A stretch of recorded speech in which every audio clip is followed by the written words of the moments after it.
Ashama harka fuuniyooyaa jirra jirtu daawwattoota fi dhaggeeffattoota miidiyaa qeerroo laangee jalatti argamtan bakkuma jirtanitti nageenyaa fi salaamanni keenya kan onni irraa buqqee isiniif haa gochaan itti aansuudhaan gama sagantaa dubbii ijoo keenyatti isin dabarsuudhaaf nu hordofaan faana bu'aan afeerraa keenya maarree kun qeerroo laangee like share subscribe godhuun hin dagatina. Ashama harka fuunee kabajamtoota fi jaalatamtoota ilmaan Oromoodhaa qaqqaalii kan sadarkaa idil addunyaatti argamtan nageenyi keenya oowwaan iddoo isin jirtanitti isin ala qabu isin jecha egaa hundi keessan akkuma beektan yeroo ammaa kana obboloonni keenya ilmaan Oromoo qaqqaaliin sabboontonni jechuudha wareegama qaalii kafalanii biyya Saudi Arabiyaa dhaqan mana hidhaa Saudi Arabiyaa keessatti dararaan dhiittaa mirga dhala namaatii fi gochishuu kanneessan garaagaraa irratti raawwatamaa jira waan baay'ee tokko nama gaddisiisuu fi wanni qalbii nama cabsu obboloota keenya irratti raawwatamaa jira obboloonni keenya mana hidhaa Saudi Arabiyaa keessa jiran waggaa tokko waggaa lama waggaa sadii murtii tokko malee ho'a san keessa qilleensa osoo hin arganne aduu odoo hin agarre mana san keessa mana qullaa keessa rafan san keessatti dararaan kana hin jedhamne ragaa jira jechuudha. Kun dhimmi isaanii kun dhimma biyyaa oliiti dhimmi isaanii kun dhimma siyaasaa oliiti jenneeti ilaallee hubanna jechuudha. Kanaaf rakkoon Saudi Arabiyaa mana hidhaa Saudi Arabiyaa keessa jiru kun furmaata akkamitti argachuu danda'a ilmaan Oromoodhaa karaa kamiin biyyatti galuu danda'an ka jedhu ilmaan Oromoo biyya Saudi Arabiyaa keessa jiran communitiin hawaasa biyya san keessa jiran kan Riyaad jiru kan Jidda jiru warroonni biyya san keessatti ayyama mootummaatiin ijaaramanii jiran qaama mootummaa biyya sanii wajjin dalaguudhaan ilmaan Oromoodhaa mana hidhaa Saudi Arabiyaa san keessaa baasanii haala isaan biyyatti erguu danda'an mijeessuu kan danda'an isaan jechuudha. Karaa kamii fi akkamitti ka jedhus bal'inaan isiniif ibsuu barbaada jechuudha. Odoo sanitti hin seenneen duratti ammoo obboloonni keenya kun akkamitti biyya san dhaqanii haala akkamitti mana hidhaa sanii keessa jiran ka jedhu irraa tuttuquun barbaada jechuudha. Egaa hundi keessan akkuma beektan obboloonni keenya kun irra baay'een isaanii warra afaan qurxummiitii bahee galaana gubbaa dabaree gammoojjii fi gaara Yemen san keessa deemee guyyaa meeqa beelahee dheebotee rakkatee maatiin lafaa fi qabeenya itti gurguratee ooruu itti gurguratee lubbuu isaa baraaruuf jecha ilma isaa waan hunda san hunda keessaa baasee daraa san hunda keessaa baasee ilma kiyyaafis dabartee maatii kennaafis dabarte jedhee maatiin odoo yaadu ammoo hamileen isaanii odoo achi hin gahin manaan isaanii yeroo karatti hafu baay'ee tokko hamilee nama cabsaa nama gaddisiisa jechuudha. San bira dabaranii san hunda ta'aniillee biyya namaa keessa dhaqanii biyya Saudi Arabiyaa san keessatti dalagatanii qabeenya isaan qadhaabatan kan nama biraa qabanis haa ta'uuti ka lafaa qabanis haa ta'uuti ka abbaa nama isaan hojjechiisu isaan dalagsiisu biraa qabanis mindaa isaanii san hunda odoo fudhatin poolisiin huccuu takka qofaan kofoo takka qofaan isaan kana fuudhanii mana hidhaa keessatti darban jechuudha. Kun waan baay'ee tokko nama gaddisiisu jechuudha. Maaliif kaleessallee wareegamaa gas ga'u kafalee borillee harka qullaa biyyatti gala jechuudha. Haa galu wanni guddaan ilmi namaa lubbuun jiraachuudha garuu haa ta'uuti waan hamilee nama cabsuu fi sammuu ilma namaa nama tuquu danda'u jechuudha. Saayikooloojii namaa jechuudha. Kana hubachuudhaan hawaasni keenya ilmaan Oromoodhaa sadarkaa idil addunyaa irratti argamnu kan biyya westarnii keessatti argamnu kan biyya keessattuu ispeeshaalii adda durummaadhaan itti gaafatamummaa kana kan qaban hawaasa Oromoo biyya Saudi Arabiyaa keessa jiraatan koomunitii biyya san keessa jirtu Riyaad Jiddaa fi magaalota garaagaraa keessa jiran walitti dhufuudhaan yoo dhugaadhaan ilmaan Oromootiif kakuu qaban taate yoo dhugaadhaan kan ilmaan Oromootiif dhimmaman hojjetan taate yoo kagartee logummaa kamirraayyuu ka bilisa ta'an taate hatattamatti ilmaan Oromoo mana hidhaa san keessa jiran mootummaa Saudi Arabiyaa wajjin mari'achuudhaan furmaata itti godhuun danda'ama jechuudha. Furmaata akkamii godhuun danda'ama? Tokko ilmaan Oromoodhaa biyya Saudi Arabiyaa keessatti hidhaa jiran kun mootummaan Itoophiyaadhaa akka gara biyyatti isaan galchu dhiibbaa katti godhuu danda'ullee jaralle. Tokko mootummaan Itoophiyaadhaa rakkoo biyya keessa jiru furachuu hin dandeenye. Nama rakkoo biyya isaa keessa jiru furatetu rakkoo ta'e ta'alaa dhaqee sii furuu danda'a. Mootummaan kun mootummaa dhaabbatee jiru miti. Mootummaan kun mootummaa abbaa irreeti. Mootummaan kun mootummaa nama nyaataadha. Mootummaa dantaa hin qabne jechuudha.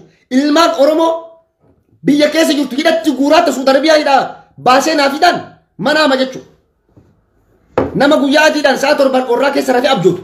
Nama akkasii jechuudha. Abiyyi jara tana abadan hin galchu. Abadan galchuufillee hin taa'ullee. Inumaa warra seera qabeessaanuu biyya sanitti socho'u. Poolisii Saudi Arabiyaa itti na dabalaa jedhan malee abadan jara tana gadhiisuuf hin deemu jechuudha. Obboloonni keenya nyaata lagatan rakkoon adda addaa ragaa jira. Waan nama hammeessu waan gartee ilma mataa nama dhukkubsuutu irratti raawwatamaa jira. maatii ilmaan isaanii hidhaa Saudi Arabiyaa keessa jiru viidiyoo kana argan suuraa isaanii kana argan intervii isaanii miidiyaa adda addaa irratti dhagaan ko ummanni lallabu kana yeroo dhagahu maatiin ilmaan isaanii mana hidhaa Saudi Arabiyaa keessa jiru haadhaaf abbaan obboleeyyan maatiin alii firri rafee bula nyaatee dhuga ilmi kiyya yoom du'a reeffi isaa yoom naagalaa eega malee ilmi kiyya lubbuun naagalaa deemu akkuma ofitti ilaala akkuma keessanitti ilaala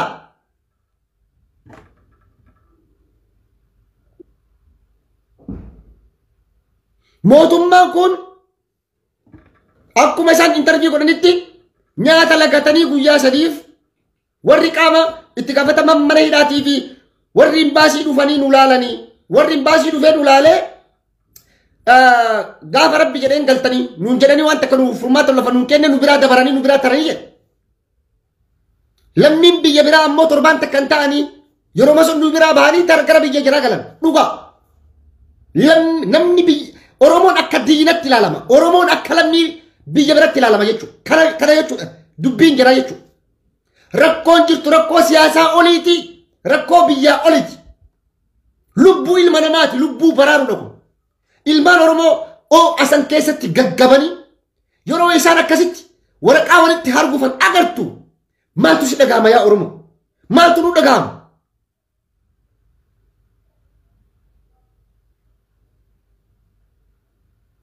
waliinahu mootummaan kun ummata Oromoo biyya keessa jiru naatoon qabu hidhaa baasee ajjeesaa jira si Saudi Arabiyaa sin galchu kan ofitti mi dhibbatti ka jiruutti naata balaa jedha malee si biyyatti sin galchu mootummaa biyya tasgabbeessu dadhabee biyya jawqumiinsa keessa jiru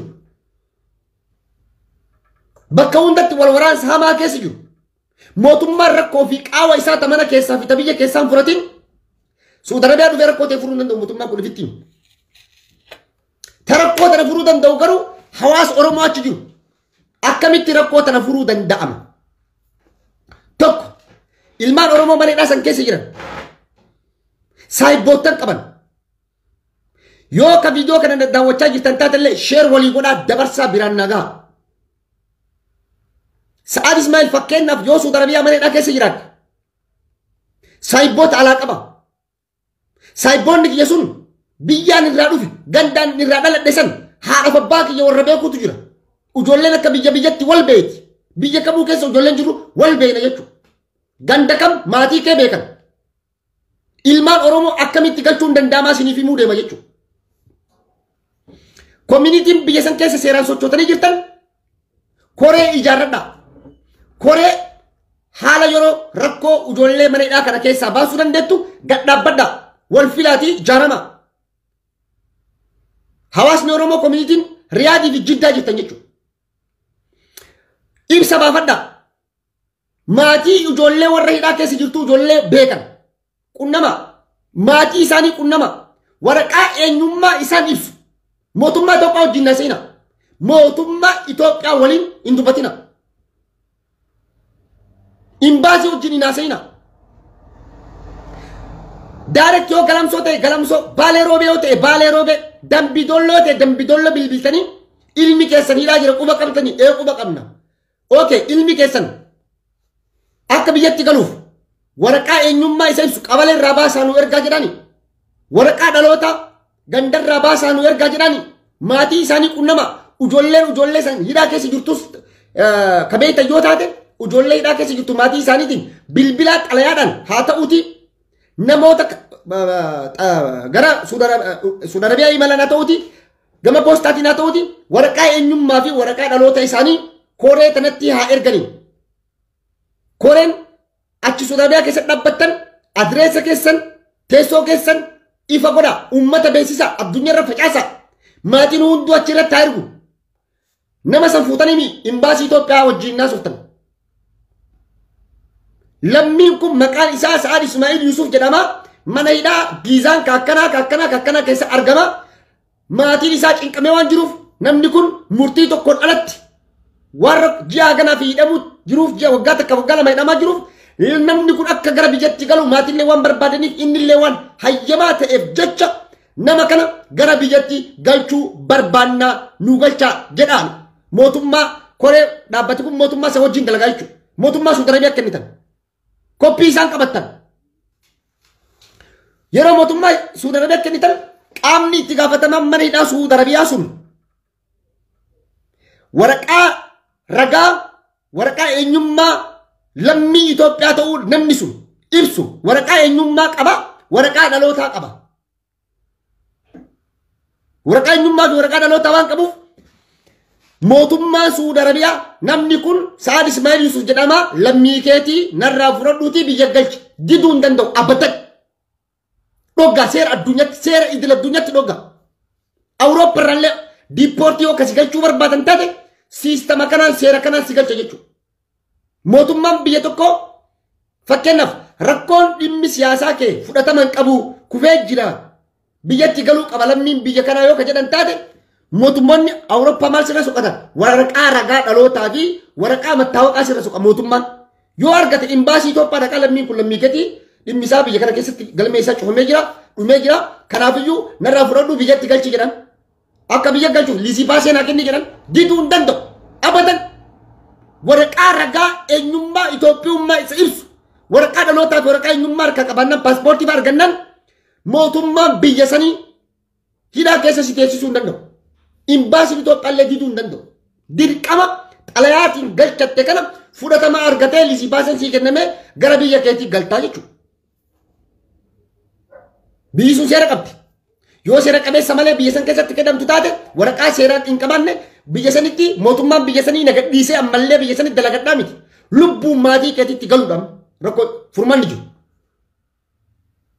Ta jireenya ta dinagdee tawaa hedduu boodatti deebina. Amma lubbuu walii baraaruudha.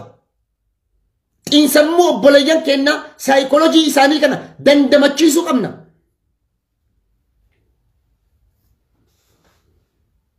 Kana godhuudhaan rakkoo isaanii furuun danda'amaa jechuudha. Koominitiin biyya san keessa jirtan, hawaasni biyya san keessa jirtan jalqaba itti gaafatamummaa akka qabu isinii jechuudha. Yoo koominitiin biyya san jirtu ta biltsiginnaa ta PP ta'uu baatte malee yoo PP biltsiginnaadhaaf ergamuu baatte malee koominitiin hawaasa Oromoo Riyaad Jidda jirtan yoo ka PP biltsiginnaa Abiyyi Ahmadiif dalaguu baattan taate malee obboloota keenya kana hayama biyya sanii qabdan koree dhaabbattan jaaramtan dhimma isaanii kana jala deemtanii obboloota keenya hidhaa keessaa kabaasuu danda'u mootummaa caala isinii jechuudha. Imbaasii Itoophiyaa caala isinii jechuudha. Waraqaa eenyummaa isaanii finnaan qabiidha. Moo imbaasiin Itoophiyaa diduu hin danda'u abadan seera addunyaatu isa dhogga. Seerri waliigalteen idil addunyaa imbaasiiwwan waliin dalagan kana jechuudha. Lammii Itoophiyaati nurraa fudhadhu jettiin biyyi sun lammii kun lammii gadi dirqama kennaa jechuudha. Ragaa fiiti jedhan kunoo ragaa qabalee Dambidolloo dhalatee Jimma dhalatee Ilubbaaborii dhalatee Baalee Roobee dhalatee Awwadaayii dhalatee Shaashammannee dhalatee achirra jira. Diduu hin danda'u dhogguu hin danda'u liisii baasee dirqama irraa fuudha jechuun mootummaa Saudi Arabiyaadha. Ijaaramtanii yoo kana gootan furmaanni dhufa jechuudha. Yoo kana goone taate mootummaa Itoophiyaadhaa eegganna jettan taate isin nama tiisisarraa damma'itu jechuudha. Bishaan raachaa tapha hantuutaa lubbuu akka jedhamu gartee mootummaadhaaf siyaasa dhimmi isaati. Garuu isaaniif dhimmi isaanii dhimma lubbuuti. Garaa nama nyaata. Ilmaan Oromoodhaa du'aa jiran. Mana keessatti ifudhanii fajjeesaa jiran. O asan wata akkasii walitti argufan maaltu si dhagahame ilmaan Oromoodhaa? Ka qilleensa arganne ka aduu agarre. Mana tokko keessatti nama 500,000 ka hinan. Waan addunyaarra hin jirre bara. Kanaaf dararaa kana hunda keessaa ilmaan Oromoo kabaasuu danda'u tokkoffaadhaan hawaasa Oromoo biyya san keessa jiran jechuudha. I think tokko yeroo gara kaluu kana ka miidiyaa OBN irratti agaree biyya galee dura taa'aa hawaasa Oromoodhaa magaalaa Riyaad jedha. Biltsiginnaa guddaadha. PP guddaa. Biltsiginnaa guddaa miidiyaa OBN irratti taa'ee waa'ee jijjiiramaasa. Waa'ee rakkoo ilmaan Oromoo lubbuun darbaa jirtu dararamaa jiranii Dhiittaan mirga dhala namaa gochuu kanneen san irratti raawwatamaa jiru kanatti hin dubbatu jechuudha. Dantaa isaanii guuttachuudhaaf garaa isaanii guuttatanii lafa kaaree 500 fudhachuudhaaf warra ilmaan Oromoodhaaf gurguratan. Warra qabsoo Oromoodhaaf sakaalan warra akkanaa kana jechuudha. Hawaasni Oromoo achi jirtan uummata akkanaa kana of keessaa qulqulleessuu qabdan. Of keessaa xaraguu qabdan. Siyaasa kamiifuu hin loogina. Lammiif dhaabbadha. Siyaasa namni kamiifuu hin looginaa hin gargaarinaa cinaan dhaabbatina. Garuu lammiidha kun dhimma dantaa siyaasaatii miti. Dantaan rakkoon dararaan isaanirra gahaa jiru kun rakkoo siyaasaa oliiti. Rakkoo biyyaa mootummaa oliiti. Kan jennu kanaaf jechuudha.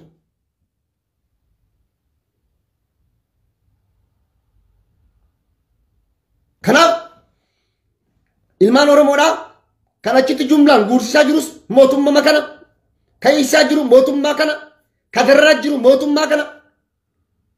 Har'a ilmaan Oromoo mana hidhaa Suudi Arabiyaa keessa jiran 100,000 yoo shallagaman 90,000 yoo shallagaman maatiin 90,000 kun Itoophiyaa keessatti nama meeqa xiinsammuun isaa saayikolojiin isaa obbolooyyeen isaa haati abbaan mana tokko keessa nama meeqa jira. Namni shanoo jiraate averee jedhan. Namni shanii sammuun isaa halkanii guyyaa waan obboleessi isaa kana yaada. Yoom reeffi isaa naa dhufa. Yoom biyyatti naa gala. Du'e moo maal keessa jira. Sa'aa 24 kana yaada jechuudha. Maatiin. Inni biraa immoo warri biyya alaa jiru weestarni biyyoota lixaa kana keessa Ameerikaa, Kanaadaa, Noorz Ameerikaa jiru, Awurooppaa jiru. Imbaasii Suudi Arabiyaatti yoo kan irra baanu taate imbaasii Suudi Arabiyaaf mootummaan Suudi Arabiyaa furmaata biraa godhuuf hin danda'u waan nama isiniin jedhe kana alatti. Galchuu barbaada een barbaada garuu maaliin galcha ka ragaan qabu ka ragaa ittiin mootummaa Itoophiyaatiin lammii kee kana narraa fudhadhu jedhuun hin qabu. Mootummaan Itoophiyaa immoo hin kennu. Akkam goote ijoolleen as jidduutti dararamaa jirti laa. Ijoolleen ilmaan Oromoo kana jidduutti dararamti. Odoon asii biyya alaatii miti addunyaa kanarra hiriira baanee ijine.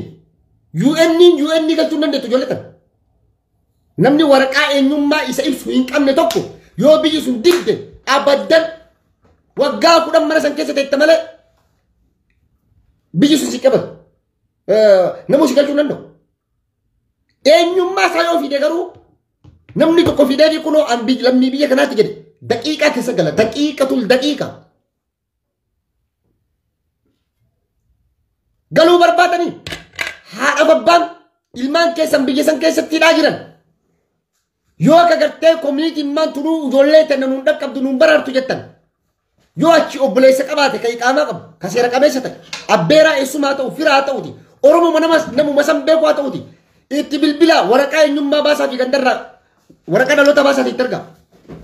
Mana hidhaa dhaqee ilmi ibaluu mana hidhaa akkanaa jira waraqaa eenyummaa kee kunoo akkaasaa inni achi keessaa bahuu danda'uu fi itti galuu danda'u mootummaa Suudii mijeessa waraqaa eenyummaa irratti argannan. Waraqaa isa ibsu argannan mootummaa Suudi Arabiyaa daqiiqatti isaan galcha daqiiqatti. Kana beekuu fi hubachuun barbaachisaa. Garuu yoo kana taane taate rahmata mootummaa Itoophiyaa hidha jettan taatan dogoggortanii jettan. Mootummaa tasattuu rakkoo keessa jiru. Rakkoo keessa na baasiin hin taati nama tasattuu rakkoo keessa cinqaa keessa jiru. Cinqaa keessa na baasi jettee itti lallabatta itti jetta. Waan hin taane jechuudha. Furmaanni jiru furmaata anamma sinii himee tanaa fi tana qofa. Waraqaa eenyummaa waraqaa dhalootaa maatiin ilmaan keessan Suudi Arabiyaatti hidhaa jiru baafadhaa qopheeffadhaa nama fira achii qabdanitti ergaa haalatti mootummaa san qunnaman haala isaanitti ilmaan ijoollee sanitti qunnamanii biyyatti galuu danda'an mootummaa Suudi Arabiyaa mijeessa imbaasii Itoophiyaati miti. Kunoo lammiin kun lammii biyya keessaniiti seerri keeyyatni akkanaa seera guyyaa akkana idil addunyaatti Jeneevatti tumameen maaliif pirootekshinii lammiin laala seerri biyya Jarmanii jiru Suudi Arabiyaa jirullee tokkuma fakkeenyaaf tun biyya dimokiraasii haa taatu malee haala gara biyyatti galuu irratti tokkuma. Mootummaan Jarmanii illee alawoo fakkeenyaaf biyyatti nagalchuu ka barbaadu taate waraqaa Itoophiyummaa kiyya ibsuu hin arganne nagalchuu hin danda'u. Biyya tana waggaa 10 asin maraadhee rakkadhee urraahee ofii kiyyaa maraadhee nagalchaa biyya tanaa jedhee ni ka'uu galee malee siniidhaan wanta akkasii hin godhan maallaqa sitti hin kennan barnoota barachuu hin dandeettu dalagaa dalagachuu hin dandeettu waa hundarraa suuf goran jechuudha. Garuu yoo atiin mattaawaa qaba tokko sirratti akaran oduu ati dagalchaan jedhilla daqiiqatti biyya tanaa si darban daqiiqatti imbaasii Itoophiyaatu waraqaa kana kenne mattaawaa akka argatan mootummaa kanatu deemee isa gaafate jechuudha. Seera ittiin bulmaata imbaasiileen idil addunyaa mootummoonni addunyaa tumatantu jira. Jeneevaa konveenshin bara 1951 fi 62 seera tumatan kanaan addunyaan bulti. Qabiyyeen mirga dhala namaas gaafsan kaahame. Lammiin biyya tokko keessatti waraqaa eenyummaa fi waan isa ibsu kan qabaanne taate akkamitti gara biyyatti galuu danda'a. Yoo maal godhe yoo maal fide galuu qaba ka jedhu seera addunyaa ka taa'ee lafa taa'u jira barraa'ee. Seeraan deemte addunyaan seera kana guutuudhaaf maatiin obboleeyyan biyyatti sheerolii godhaa walii dabarsa. Maatiin isaanii waraqaa eenyummaa isaanii arganii fi galuu qofa. Suud Arabiyaan akka biyya biratti si gadhiiftee akka Awurooppaatti jiraachuu hin dandeettu. Carraa hin jiru carraa biyyatti galanii maatii wajjin jiraachuutu dhumate. Yoo biyyatti dhamdee bar maatiin kee haati qaxxoo guddattu nyaata sii fidanii bar ija keessa si ilaaltee deemtaate. Abbaan kee ija keessa si ilaalee si biraa deema. Kana uummata mootummaa poolisii ruusa quufte kan xiqqoollee naatoo namaa hin qabne ka hafuura namaa hin kennine ka aduyyuu gabbaatee qilleensa dhagarre ka asan keessa azaaba keessa si gubdu qiyaamaa kana geettetame keessa rabbi si naa baasu. Kana godhuu qofa falli jiru furmaanni jiru. Mootummaarraallee keerii takka eegina. Raamata takka eegina. Ilmaan Oromoo biyya Suud Arabiyaa keessa jirtan koomunitiin hawaasaa irra deddeebi'ee iyyaa jira. Walitti dhufuun koree dhaabbattanii maatii isaanii qunnamuun namoota achi keessaa beektan haala isaan ittiin waraqaa eenyummaa isaanii biyyarraa fidanii lisipaaseen itti hojjetamee fi biyyatti galuu danda'u koree wayii ijaaramee godhuu qaba yoo kana hin taane furmaanni jiru akka lallabaa ooltan malee. Furmaanni biraa tokko hin jiru tokko mee namni furmaanni jira ka biraa ka jettan lafa raaqaa. Biyya addunyaa guutuu seeraan bulti yoo Itoophiyaan seera hin qabaanne addunyaa seeraan deemti. Mootummaan Itoophiyaayyuu lisipaasee masanuu kennuuf silaa jallina malee achuma dhufee maqaan kennu balu dhaloonni keessa kan namoota kana hunda lisipaasee dalagee mana itti qoodee fi ganama sana achii baasee xayyaaraan galchuu danda'a. Garuu mootummaa akkasiiti miti.